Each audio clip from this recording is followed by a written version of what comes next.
Vous êtes en création à Weeden, à l'autre scène, chorégraphie, un spectacle.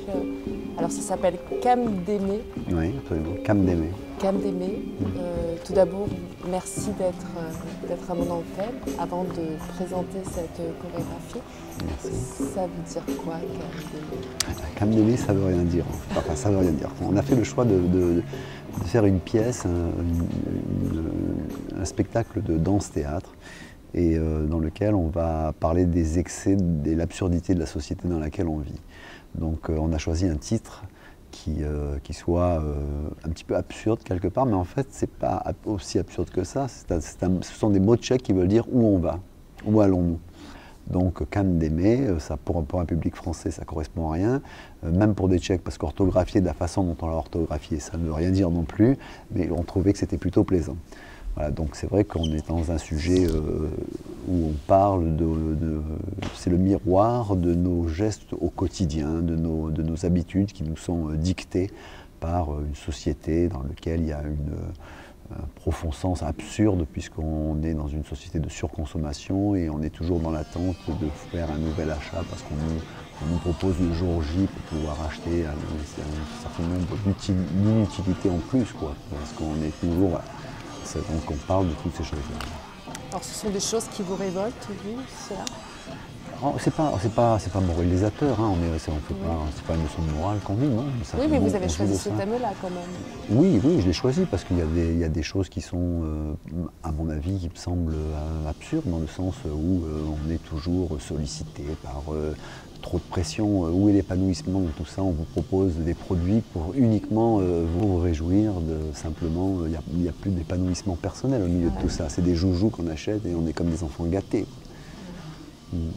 Et alors le fait d'être chorégraphe, justement, ça permet de pouvoir démontrer cela sans trop être agressif aussi? Le spectacle se veut aussi très poétique par sa forme chorégraphique. On a un comédien qui est dedans, on a des textes qui ont été écrits par Alain Ubaldi. Le comédien Bertrand Beillot interprète dans les textes d'Alain, qui sont des textes aussi qui ont une forme absurde, mais au fond, il y a tout de même un fond dedans. Donc ce sont deux choses, ce sont deux univers qui se rencontrent. Et la chorégraphie est très parlante, elle aussi. On est dans une gestuelle qui n'est pas gratuite, on est dans une gestuelle où on propose au public le moyen de décoder leurs gestes à eux. Présentez-nous vos danseurs. Alors on a Ismaël Bouadar, qui est un danseur avec lequel je travaille depuis très longtemps, qui est un danseur qui est formé au hip-hop et aussi il s'est intéressé à la danse classique, à d'autres genres de danse. Ensuite on a Sébastien Varas, qui lui est un danseur de hip-hop. Ensuite, on a mon épouse, Suzanne Aviot, qui est une danseuse formée à la danse contemporaine, et à la danse classique et au modern jazz. Ensuite, on a 3 danseuses qui sont des danseuses amateurs qui nous ont rejoints. De quoi vous êtes-vous inspiré, justement, pour ce thème-là, pour démontrer Alors, au départ, il y a quand même l'idée du théâtre de l'absurde aussi, hein, avec des auteurs comme Beckett. Donc voilà, il y a des choses comme ça qui nous ont servi aussi de référence. Mais en fait, oui, ce qui m'inspire, c'est on vit sous le diktat de la consommation, et je trouve que c'est aberrant, quoi.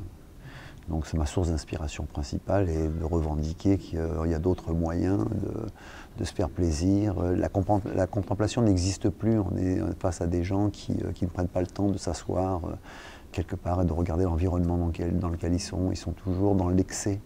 Et c'est cet excès, mais cet excès, il n'est pas...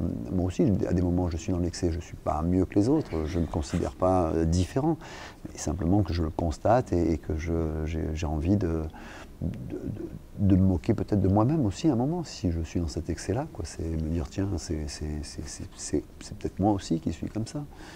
Donc tous ces beaux joujoux, les smartphones, etc., c'est quoi? Tout le monde a envie d'avoir cette machine-là, la dernière machine qui sort avec l'autre qui arrive juste derrière.